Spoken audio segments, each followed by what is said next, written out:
اعوذ باللہ من الشیطان الرجیم پناہ مانگتا ہوں میں اللہ کی شیطان مردود سے۔ بسم اللہ الرحمن الرحیم شروع اللہ کے نام سے جو بڑا مہربان نہایت رحم والا ہے۔ سبح اسم ربک الاعلی، اے پیغمبر صلی اللہ علیہ وآلہ وسلم اپنے پروردگار جلیل الشان کے نام کی تسبیح کرو، الذی خلق فسوی، جس نے انسان کو بنایا پھر اس کے اعضاء کو درست کیا، والذی قدر فہدی، اور جس نے اس کا اندازہ ٹھہرایا پھر اس کو رستہ بتایا، والذی اخرج المرعی، اور جس نے چارہ اگایا فجعلہ غثاء احوی، پھر اس کو سیاہ رنگ کا کوڑا کر دیا۔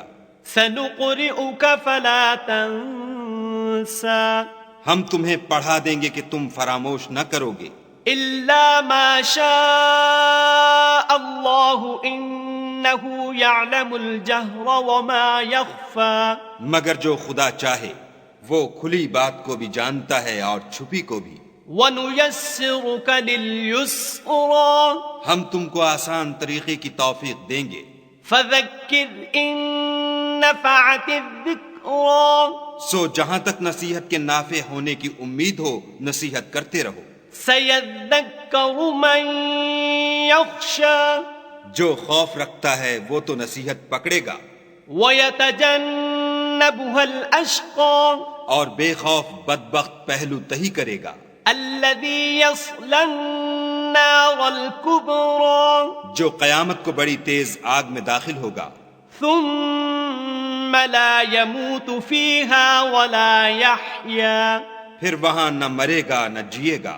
قَدْ أَفْلَحَ مَن تَزَكَّى، بے شک وہ مراد کو پہنچ گیا جو پاک ہوا وَذَكَرَ اسْمَ رَبِّهِ فَصَلَّى، اور اپنے پروردگار کے نام کا ذکر کرتا رہا اور نماز پڑھتا رہا۔ بَلْ تُؤْثِرُونَ الْحَيَاةَ الدُّنْيَا، مگر تم لوگ تو دنیا کی زندگی کو اختیار کرتے ہو، وَالْآخِرَةُ خَيْرٌ وَأَبْقَى، حالانکہ آخرت بہت بہتر اور پائندہ تر ہے۔